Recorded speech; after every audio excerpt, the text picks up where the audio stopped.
so Dad and I just finished looking at the rings and getting delivered to MCon, and now we're visiting Uncle Mel here in Ottawa, who has a garlic farm. So he's coming to meet us, and we'll get take a look at it. But this is a really cool barn and buildings and cool farmhouse and everything. It's a really cool spot.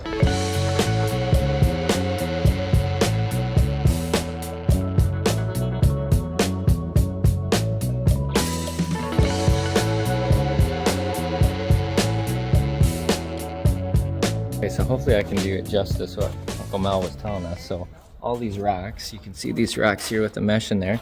They'll lay a thin layer of all this garlic on here, and they'll put big fans in here and dry it out.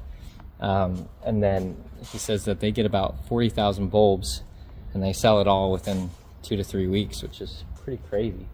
But they have a whole bunch of like local church groups and youth groups and businesses and stuff that will come and help, because it's a for-profit organization, but it is way cool. And this cool old rustic barn, and so the house was 1860s sometime, and the barn I think was sometime around there.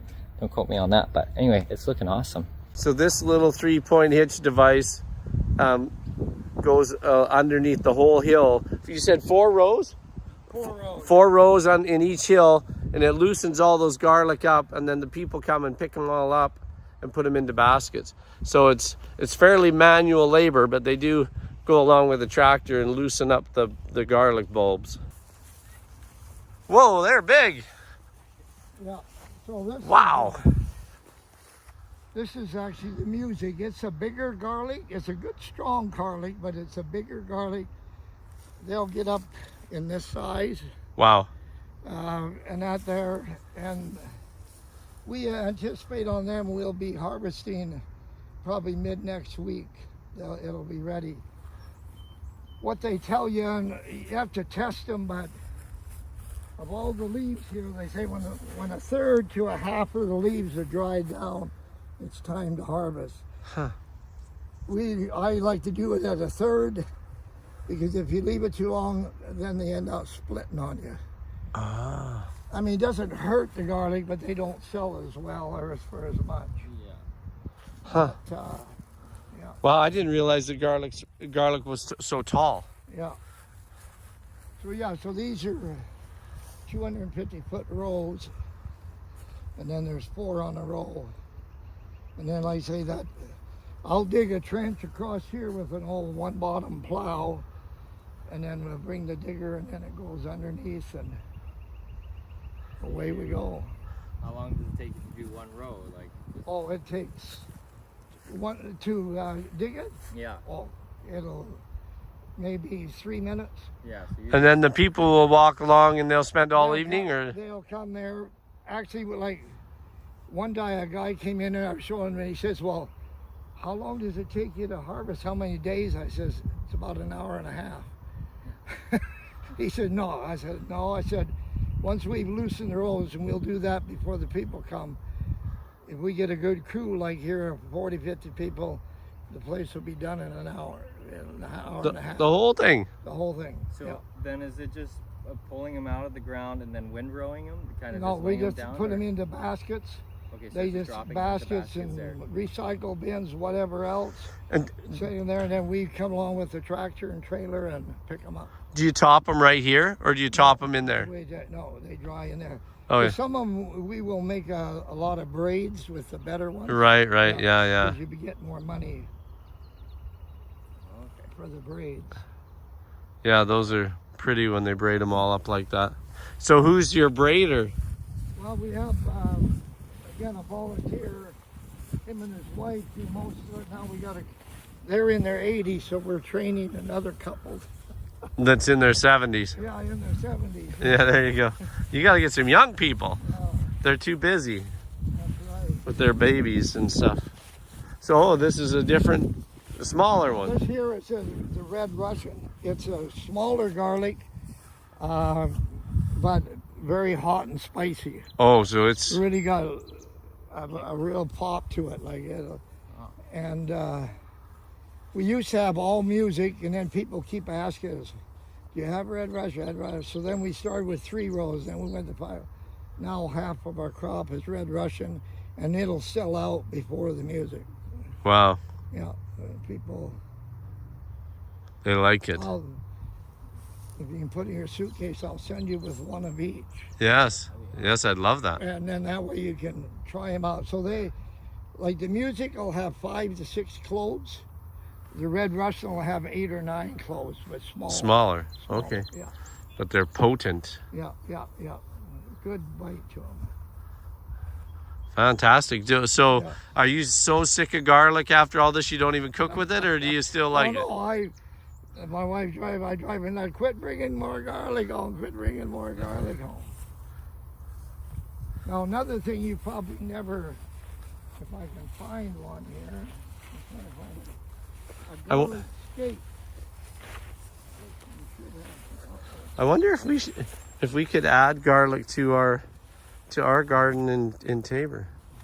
So that's a garlic scape, which is a seed pod, and that there. And your idea is if you leave that go, it'll grow a seed pod and have probably 30 to 50 little garlic seeds in it. But the idea is you're supposed to, at this stage, you're supposed to pick them, because then that forces the garlic to put its effort into growing the bulb rather than the seed. But we take these and we do save them. You can use them like they've got a nice mild garlic flavor to them. They make pesto out of them. One lady pickles scapes, garlic scapes. We have one lady has her own little business, mainly online, but she buys like about 15 leaf bags full of these.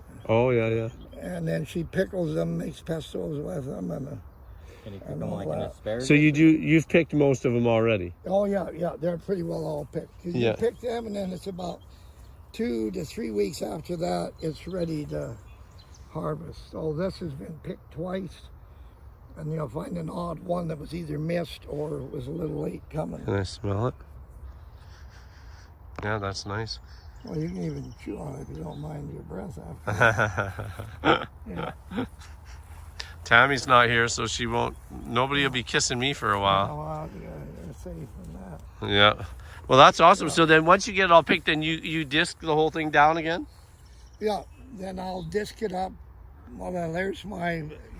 Oh, yes. That old Graham home plow was the same one I had. It was not the same one, but exactly the same what my dad used to farm with, and now Rosemary. That Graham home plow. It took me about 10 years to find one of those out here. And you had to get the exact one? Well, I wanted one. I needed a chisel plow. Yeah. And around here, all they had is the old moldboard plows. Yeah. Or the discs. But I found one way out. Yeah, that's awesome. So Grandpa Jones used to have one. Yeah. And so what was he pulling it with? He called it the WD9. WD9. And who made WD9s? International. International. Yeah. And see, it's still manual. No hydraulics on this one. Oh, man. That was the same. My dad's was the same. It was all manual. So you come to the end of the road, you just basically kept it down. You don't. Once you're in the ground, you just keep going around and around. Yeah, you don't. And so you use it mainly to spike it up, like to break? Spike it up and then hit it with the disc, Yeah. And so what size of tractor are you running? That little Massey 235, that's all we use. And so it's about 40 horse? Yeah, about 35, 40 horse. Yeah, that's awesome. But it handles these units all right. Well, this one here, because I got the weight on it, when I lift it up, the front wheels. It gets light. Yeah. What year was this probably made? Oh, this thing, like I say, this thing's got to be out of the, I was born in 48. So this thing's got to be out of the 40s. Yeah. Early 40s probably. Yeah. That's awesome. Well, that's fun that you found the exact one. Yeah, the exact same one. So how did you, my brain just doesn't work like that. How did you remember that that's exactly what Dad had and I got to find the exact, Well, I was just looking for a chisel plow with a heavy blade, and it ended out, that was the one. All the other ones were these little spring 2 things. Yeah. Good enough. Yeah, that one's got nice big shanks on it. And you can put shoes on it too if you want Yeah. to take those off and put the duck, whatever way do you call them, the duck bill shoes or... Yeah, we call them sweeps, but I don't know, I don't know I'm a farmer, but I don't know much of the lingo. So you pull this, one of these, so you can go deeper into so you pull this and go up, like I go up to about here. I never touch this one, it works fine there. Up to about number 10, and that puts me down about 6 inches. So this one controls the depth, is this? That does as well. Okay. It's just you can bore in more depth if you go, you can bury this thing. Really get So does it hit you in the chin when you release that? Well, they can be hard to move. Ha ha! Oh, that's awesome. Yeah. Oh, that's great. Grandpa Jones. Fantastic. So when it comes to the farming, I do all the farming. I'm glad you get to carry on the family Sure. legacy of That's right. Yeah. farm. So do you rotate where you put it? Like, do you move it over there? Field, and then that field. They want you to use 3 different fields, but we've just been going back and forth. So that field we'll plant this fall, and then this one the next year. So I'll keep it clean like that. Keep the weeds out. And Would you just disc it every so often? Yeah. Yeah. Well, like I just dished it yesterday. Huh. Yeah, that field over there. So then this is all pretty organic? Oh yeah, we don't use any chemicals I mean, we don't go organic or say it's organic, but we don't use any organic fertilizers or chemicals, no. Yeah. Huh. But we're not certified, and it's not worth the bother. Right. Yeah. But it's all natural and people know yeah, that. yeah. Yeah, that's fantastic. Yeah.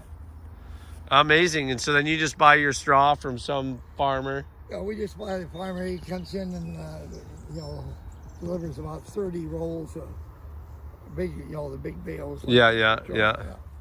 And you kind of just unroll in between the hills Roll and the hills, and then they take forks and they will fork them onto each side. Yeah. and that's Fluff them up because you want them fluffed up so that because in the spring we actually let the garlic grow up through the straw if you can. sometimes you have to kind of dig around a You bit. have to help it out a bit, yeah. Yeah. Huh. I wonder if we should try a bit in our farm. Oh yeah, I mean, I don't know what garlic sells here, but we sell it like it's $15 a pound. Wow. And like I say, we sold out in 2.5 weeks. Yeah. Because even if the food bank did one plot of garlic that they sold, they could fund everything else from selling the garlic every year. Just a little, like, because they only need a couple $1,000s a year, not 43,000, so they could do one row.